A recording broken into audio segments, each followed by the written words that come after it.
আসসালামু আলাইকুম এভরিওয়ান, সবাই কেমন আছেন? আশা করি সবাই ভালো আছেন। আলহামদুলিল্লাহ, আমরাও ভালো আছি। আজকে যাব আমি আমার খালার বাড়িতে।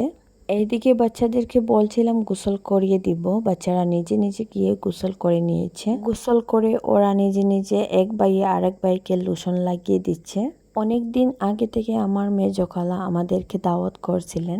আমি আমার খালাকে বলতাম বাচ্চাদের বাবা আসার পরে যাব। বাচ্চাদের বাবাও চলে আসছেন আর আমরা এখন দাওয়াতে যাচ্ছি।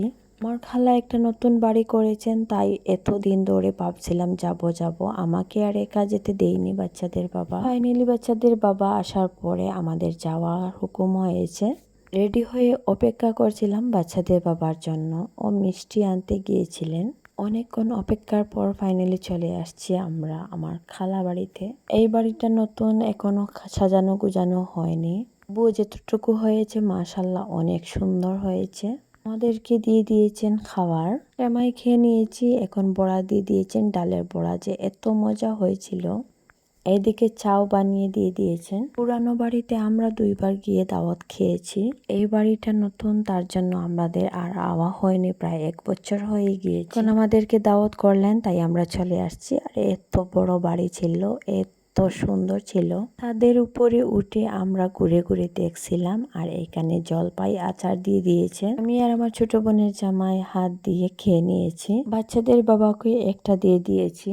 চলে আসছি নিচে, বাচ্চাদের বাবা চলে যাবেন, তার জন্য বাচ্চাদের বাবাকে খাবার দিয়ে দিয়েছেন। বাচ্চাদের বাবা ব্রয়লার মুরগি খান না, তার জন্য লোকাল একটা মুরগি বনিয়ে নিয়েছেন। আমি এখানে বসে বসে বাচ্চাদের বাবাকে বললাম আমাকে একটু খাইয়ে দাও।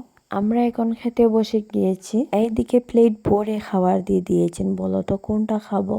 বাচ্চারা পোলাও পছন্দ করেন, তার জন্য বাচ্চারা পোলাও খেয়ে উঠে গিয়েছে। আমার খাওয়ার ইচ্ছে ছিল না, এত কিছু খাওয়ার পরে আর ভাত খাওয়া যায় বলো তো? ভাত খাওয়া না বলছিলাম, আমার মেজো খালা আমাকে এত বকা দিয়েছে, না খেয়ে আর পারা যাবে না, তাই পোলাও খেয়ে উঠে গিয়েছে। আমি খাওয়া দাওয়া শেষের পর আমরা রওনা দিয়ে দিয়েছি বাড়ির জন্য। বাচ্চাদের বাবা আগে চলে গিয়েছেন, তাই আমরা টুকটুকি করে চলে আসছি বাড়ি। আজকের জন্য এতটুকু। আল্লাহ হাফিজ।